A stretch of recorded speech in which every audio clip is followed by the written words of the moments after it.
عن ابی ہریرہ رضی اللہ تعالی عنہ قال قال رسول اللہ صلی اللہ علیہ وسلم لا سهم فی الاسلام لمن لا صلاة له او کما قال علیہ الصلاة والسلام۔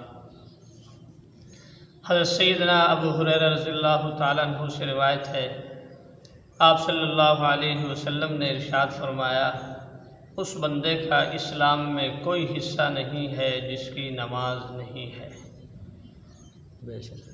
اس حدیث پاک کے اندر آپ صلی اللہ علیہ وسلم نے نماز کی بہت ہی زیادہ تاکید اور اہمیت کو بیان فرمایا، اور یہ ارشاد فرمایا کہ جو بندہ اپنی زندگی کے اندر نماز کو نہیں پڑھتا، مسجد میں نہیں جاتا، تو اس کا اسلام کے اندر کوئی حصہ ہی نہیں۔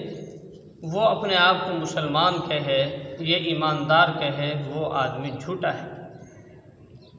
اس حدیث کی وضاحت دوسری حدیث سے بھی ہوتی ہے، جس میں آپ صلی اللہ علیہ وسلم نے ارشاد فرمایا کہ مسلمان اور کافر کے درمیان نماز چھوڑنے کا فرق ہے۔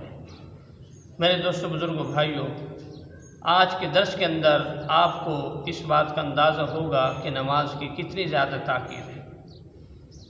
اسلام کے 5 رکن ہیں۔ نمبر 1، کلمہ۔ جب آدمی نے کلمہ پڑھ لیا، وہ مسلمان ہو گیا، تو شریعت کے احکام اس پر فرض ہو گئے، لاگو ہو گئے۔ نمبر 2، نماز۔ نمبر 3، روزہ۔ نمبر 4، حج۔ نمبر 5، زکوٰۃ۔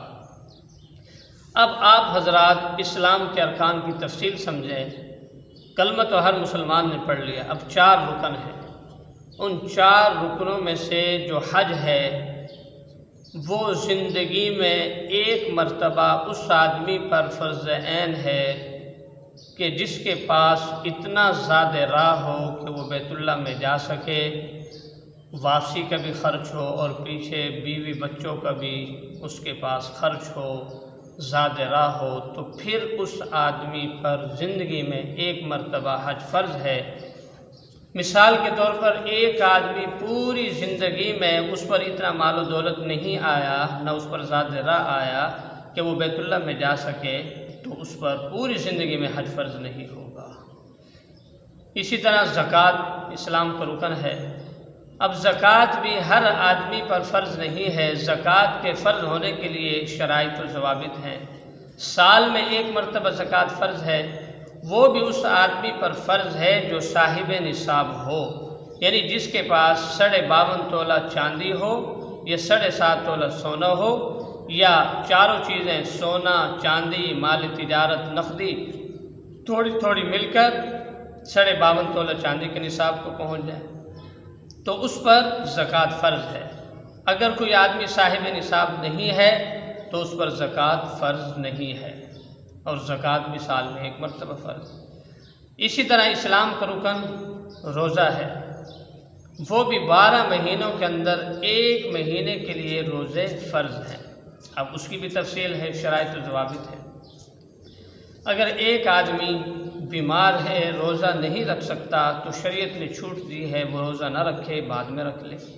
اسی طرح ایک آدمی سفر پر جا رہا ہے اور اس کا سفر شرعی ہے، یعنی 78 کلومیٹر اس سے زیادہ ہے، تو شریعت نے اجازت دی ہے کہ وہ روزہ نہ رکھے، بعد میں روزے کی قضا کر لے۔ اسی طرح حاملہ عورت ہے یا دودھ پلانے والی عورت ہے، اس کو روزے سے تکلیف ہوگی، شریعت نے چھوٹ دی ہے کہ روزہ نہ رکھے۔ اسی طرح مثال کے طور پر ایک آدمی شیخ فانی ہے، جس کو روزہ رکھنے کی پوری زندگی امید نہیں ہے، تو شریعت کا حکم ہے وہ رمضان میں روزہ نہ رکھے، اور اگر بعد میں سردیوں کے دنوں کے اندر جو سب سے چھوٹا دن ہو اس میں روزہ رکھنے کی طاقت ہو تو روزہ رکھ لے۔ بالفرض اس کو بعد میں جو سردی کے چھوٹے دن ہیں اس میں بھی روزہ نہیں رکھ سکتا، تو شریعت کا حکم یہ ہے شیخ فانی کے لیے وہ روزے کا فدیہ دے دے۔ فدیہ کا مطلب یعنی ہر روزے کے بدلے میں 2.25 کلو گندم یا اس کی قیمت غربا مساکین میں خرچ کر۔ اب دیکھو، آپ حضرات نے باقی ارکان کی تفصیل سمجھ لی، روزہ، زکوٰۃ، حج۔ لیکن اب آئیے نماز کی طرف۔ نماز کے اندر کتنی سختی ہے اور کتنا اہتمام ہے شریعت کا۔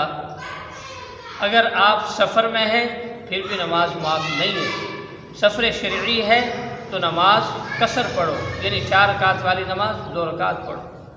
اور اگر آپ بیمار ہیں، قیام فرض ہے، بالفرض آپ کھڑے نہیں ہو سکتے، تو آپ سے قیام کی فرضیت ختم، آپ بیٹھ کر نماز پڑھیں۔ نماز کے اندر رکوع سجدہ فرض ہے، لیکن بیماری کی وجہ سے رکوع سجدے کی فرضیت ختم، آپ بیٹھ کر نماز پڑھیں۔ اور آپ اتنے بیمار ہیں بیٹھ کر نماز نہیں پڑھ سکتے تو اشارے کے ساتھ لیٹ کر نماز پڑھیں۔ نماز کسی بھی حالت کے اندر معاف نہیں ہے۔ بالفرض قبلہ فرض ہے، قبلے کا تعین کرنا فرض ہے۔ اگر آپ کو سمت قبلہ معلوم نہیں ہے، آپ ایسی جگہ پر ہیں وہاں پر کوئی بتانے والا بھی موجود نہیں ہے، تو وہاں پر اپنی سوچ و بچار کے ساتھ قبلے کا تعین کریں اور اسی طرف رک کر کے نماز پڑھیں۔ بالفرض اگر وہ سمت قبلہ کے خلاف ہوگا تب بھی آپ کی نماز ہو جائے۔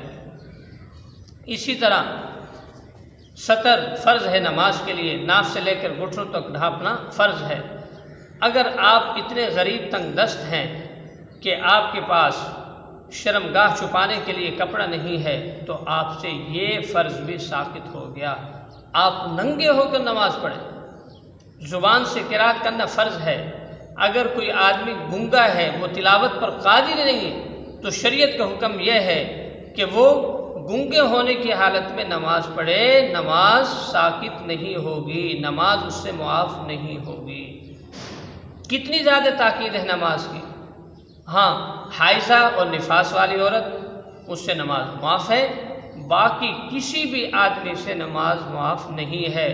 اگر آپ کی ٹانگ ٹوٹ گئی تب بھی نماز پڑھیں گے، آپ کا بازو ٹوٹ گیا تب بھی آپ نماز پڑھیں گے، آپ چل نہیں سکتے، بستر پر آپ پیشاب کر رہے ہیں تب بھی نماز معاف نہیں ہے، بستر پر لیٹے ہوئے اشارے کے ساتھ جس طرح بھی نماز ممکن ہو پھر نماز پڑھیں گے۔ حتیٰ کہ قرآن پاک کے اندر تو یہ بھی وضاحت آئی ہے، آپ کا دشمنوں سے ٹکراؤ ہے، دشمنوں سے مقابلہ ہے اور دشمن آپ کی جان لینے کے لیے آ رہے ہیں، تب بھی حکم ہے کہ 2 جماعتیں بناؤ، اس حالت کے اندر بھی نماز ادا کرو، اس حالت کے اندر بھی نماز معاف نہیں ہے۔ باقی ارکان کے بارے میں آپ نے تفصیل سمجھ لی کہ ان کے اندر چھوٹ ہیں، شرطیں ہیں، معافی ہے، لیکن نماز کے اندر کوئی معافی نہیں ہے۔ آج امت مسلمہ کس طرف جا رہی ہے آج ہمیں یہ پتہ ہی نہیں۔ فقہاء نے یہ مسئلہ بھی لکھا ہے کہ ایک آدمی بیت اللہ کے اندر پہنچ گیا، حج کے 3 فرض ہیں، احرام باندھنا، وقوف عرفہ اور طواف زیارت۔ اگر حدود حرم کے اندر ہے اور عشاء کی نماز کا وقت ہو گیا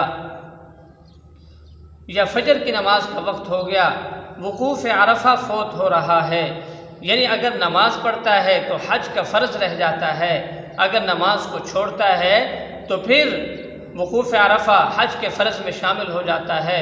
فقہاء نے یہ مسئلہ لکھا ہے کہ وقوف عرفہ کو چھوڑ دے، حج کے فرض کو چھوڑ دے، پہلے فرض نماز ادا کرے اور آئندہ سال حج کی قضا کرے۔ کتنا مسئلہ ہے، یعنی نماز کی کتنی زیادہ تاکید، کتنی زیادہ اہمیت ہے، ہم لوگوں کو نماز کی پرواہ نہیں۔